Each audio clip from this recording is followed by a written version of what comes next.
Good morning, children.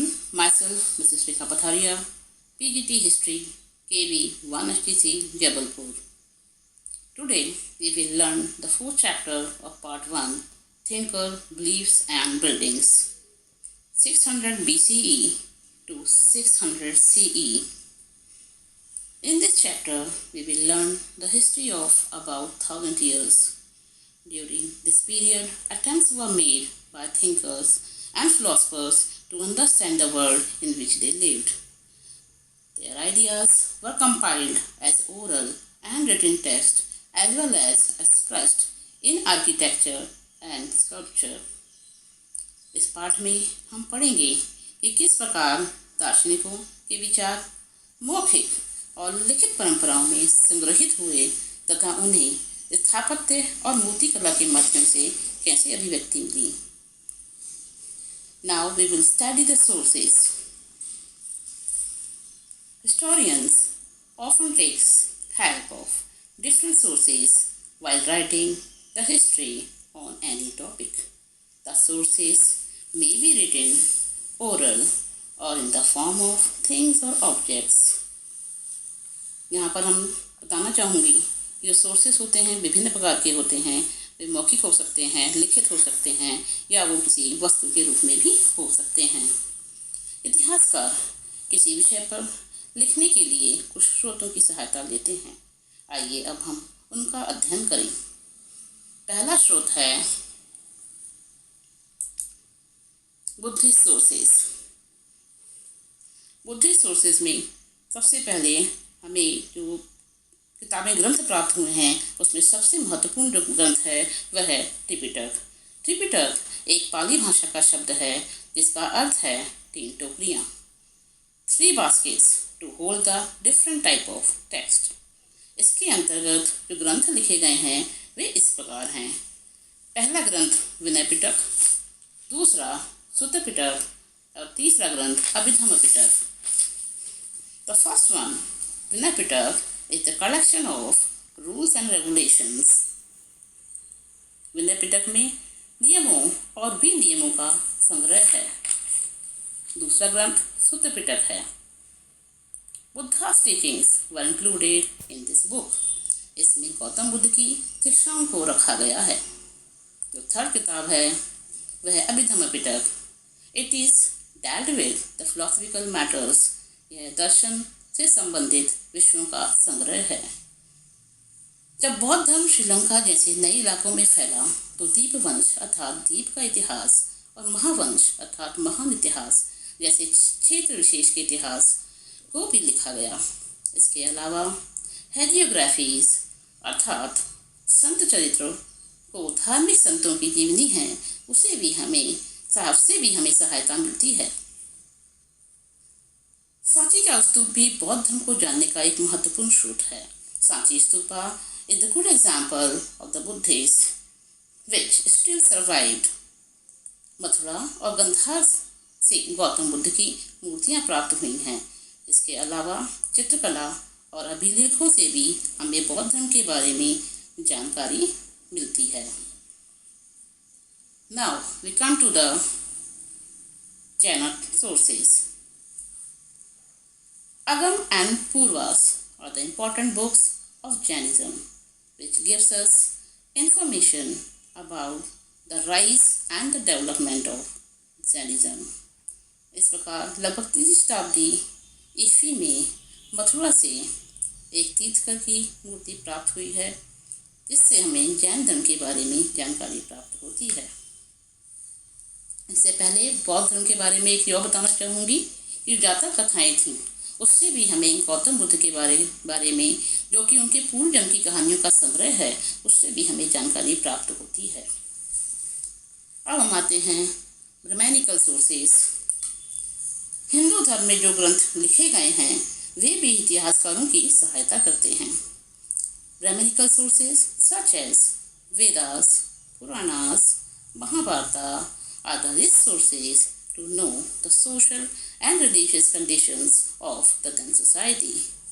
इन ग्रंथों में हमें तत्कालीन समाज की सामाजिक, धार्मिक और आर्थिक स्थिति का पता चलता है. These sources gives us information about the social and religious conditions of the society. इसमें एक क्वेश्चन आपको लिखना है जो बोर्ड में पहले आ चुका है.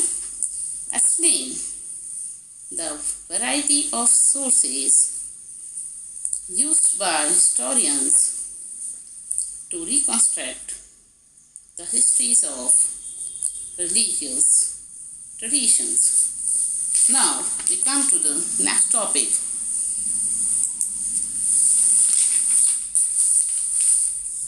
Sacrifices and debates. Importance of the mid-first millennium BCE. प्रथम सहस्त्राब्दी ईसा पूर्व का काल विश्व इतिहास में एक महत्वपूर्ण मोड़ माना जाता है. देखिए, हमने सेकंड चैप्टर में क्वेश्चन पढ़ा है कि छठी शताब्दी ईसा पूर्व का काल भारतीय इतिहास में एक परिवर्तनकारी काल क्यों कहा जाता है. यहाँ पर ये दोनों क्वेश्चन जो हैं लगभग सिमिलर हो रहे हैं. यहाँ पर केवल तारीखों में देखिए अंतर आ रहा है. एक क्वेश्चन 6th सेंचुरी BCE का है और दूसरा क्वेश्चन फर्स्ट मिलेनियम BC का है. अब इसमें जो हमने पढ़ा था 6th सेंचुरी BCE, तो सेकंड चैप्टर हमने पढ़ा है कि उसका महत्व क्यों था. तो थोड़ा सा उसको रिवाइज कर लें ताकि आप लोगों को ये अंतर दिखाई देने लगे कि दोनों में क्या अंतर है. मेन हम इसमें ये देखते हैं कि उस समय महाजन पदों का उदय हुआ था. तो 6th century BCE many Mahajanpadas or the early cities were rise during the 6th century BCE. इसके अलावा हमने ये भी पढ़ा था यूज ऑफ कॉइनेज, ये भी हमने पढ़ा था use of iron, then the rise of the Gautam Buddha and the Mahavir Swami. ये सारा हमने उसमें पढ़ा. कुछ पॉइंट्स जो हैं इसके अंदर सिमिलर रहेंगे. जैसे इसमें देखिए कि सेम इसमें दिया हुआ है the rise of Gautam Buddha and the Mahavir Swami. तो जब हम ये बात कर रहे हैं वो इंडियन हिस्ट्री का इतिहास है 6th सेंचुरी BCE का, और जब हम फर्स्ट मिलेनियम BCE की बात कर रहे हैं तो ये विश्व इतिहास की बात कर रहे हैं. तो विश्व इतिहास में जो फर्स्ट मिलेनियम BCE का काल है वो महत्वपूर्ण काल माना जाता है. क्यों माना जाता है? क्योंकि उस समय विश्व में क्या क्या हो रहा था उसके बारे में हम पढ़ेंगे.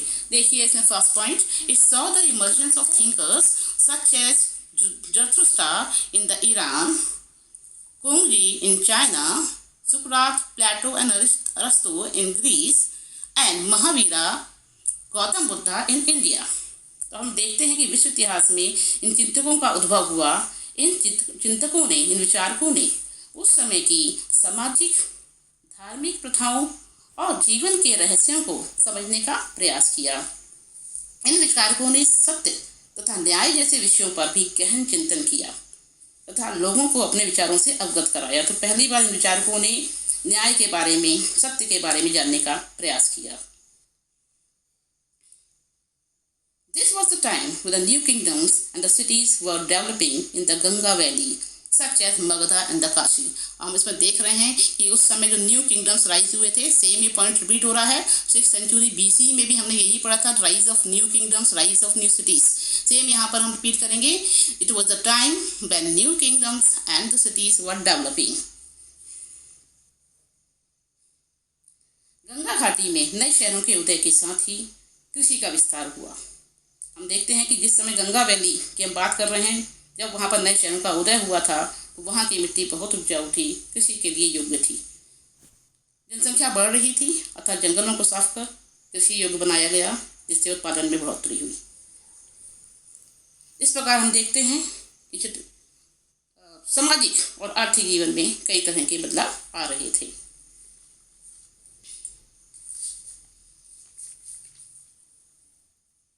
Last point, extension of agriculture due to occupation of new lands, application of new techniques and the use of iron tools. अब आयरन का समय था, आयरन की खोज हो चुकी थी, तो आयरन के औजारों का प्रयोग होने लगा था, तो उसकी सहायता से कृषि के उत्पादन में बढ़ोतरी हुई और नए नए जो क्राफ्ट थे, नए जो शिल्प थे उनका भी उदय हुआ. व्यापार में भी हम देखते हैं बढ़ोतरी हुई. Now we come to the next topic.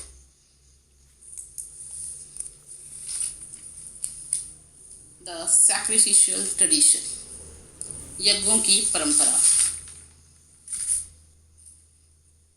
वैदिक परंपरा के साथ साथ कई धार्मिक विश्वास और व्यवहार प्राचीन काल से चले आ रहे थे. पूर्व वैदिक परंपरा की जानकारी हमें ऋग्वेद से मिलती है, जिसकी रचना 1500 से 1000 ईसा पूर्व में हुई थी. जैसा कि आप जानते हैं कि ऋग्वैदिक काल में प्रकृति की पूजा होती थी। प्राकृतिक देवी देवताओं का बहुत महत्व था, जैसे अग्नि, इंद्र, सोम आदि की स्तुति में मंत्रों का उच्चारण किया जाता था। The Rig Veda consists of hymns in praise of the variety of deities, especially Agni, Indra, and the Soma. Many of these hymns were chanted when sacrifices were performed, where people prayed for cattle, sons, good health, long life, etc. इन यज्ञों का तथा अनुष्ठानों का जीवन में बड़ा महत्व था, क्योंकि लोग ये चाहते थे कि उनके ईश्वर या ये देवी देवता हैं उन्हें मवेशी, बेटे, स्वस्थ, लंबी आयु आदि प्रदान करें। तो अग्नि देवता से यह आह्वान किया जाता था कि वे उन्हें ये वस्तुएं प्रदान करें। शुरू में यज्ञ सामूहिक रूप से किए जाते थे। हमने बहुत सारे यज्ञों के बारे में पढ़ा है, जैसे राजसूय यज्ञ, अश्वमेध यज्ञ, और इसके बाद यज्ञ जो हैं वो घरों में भी मालिकों के द्वारा किए जाने लगे। इन यज्ञों का राजाओं के द्वारा संपन्न कराया जाता था। राजा अपने साम्राज्य के विस्तार तथा चक्रवर्ती सम्राट बनने के लिए इन यज्ञों का अनुष्ठान करते थे। At first, the sacrifices were performed collectively. Later, some were performed by the heads of the households for the well-being of the domestic unit. More elaborate sacrifices, such as Rajasuya and Ashwamedha, were performed by chiefs and the kings, who depended on the Brahmana priest to conduct the ritual. Now we come to next topic. New questions, debate and discussions. उपनिषद हमारे प्राचीन संस्कृत के लिखे गए ग्रंथ हैं। इसमें आध्यात्मिक ज्ञान और विचारों को व्यक्त किया गया है। इसमें उन विचारों के बारे में भी लिखा गया है जिसके बारे में जानने के लिए लोग उत्सुक थे, जैसे जीवन का क्या अर्थ है, मृत्यु के बाद जीवन की संभावना और पुनर्जन्म का क्या आधार है, क्या पुनर्जन्म अतीत के कर्मों पर निर्भर करता है। दार्शनिकों ने ऐसे विषयों पर पुरजोर बहस की तथा सच्चाई को जानने का प्रयास किया। Many ideas found in the Upanishads, which were written in the 6th century BCE onwards, shows that the people were curious about the meaning of life, the possibility of life after death, and the rebirth. Was a rebirth due to the past actions?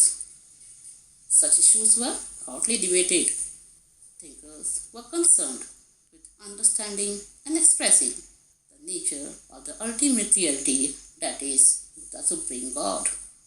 And others, outside the Vedic tradition, asked whether or not there even was a single ultimate reality.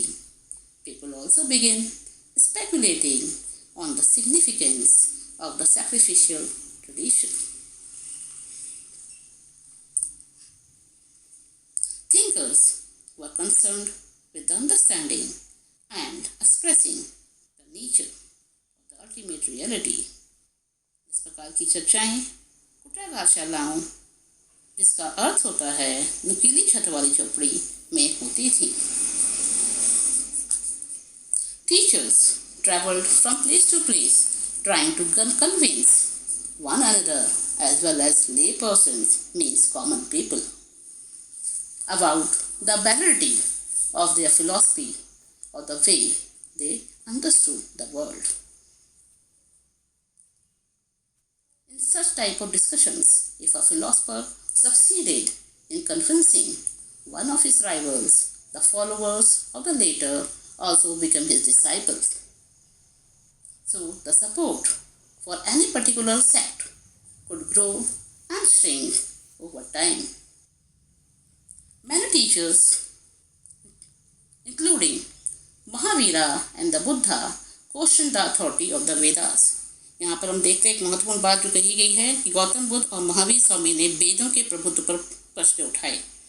उनका मानना था कि जीवन के दुखों से मुक्ति का प्रयास हर व्यक्ति स्वयं कर सकता था। यह विचारधारा ब्राह्मणवादी विचारधारा से बिल्कुल भिन्न थी। They also emphasized individual agency, suggesting the men and women could strive to attain liberation from the trials and tribulations of the worldly existence. This was in marked contrast to the Brahmanical position, wherein, as we have seen, an individual existence was thought to be determined by his or her birth in the specific caste or gender. That's all in today's class. Thank you.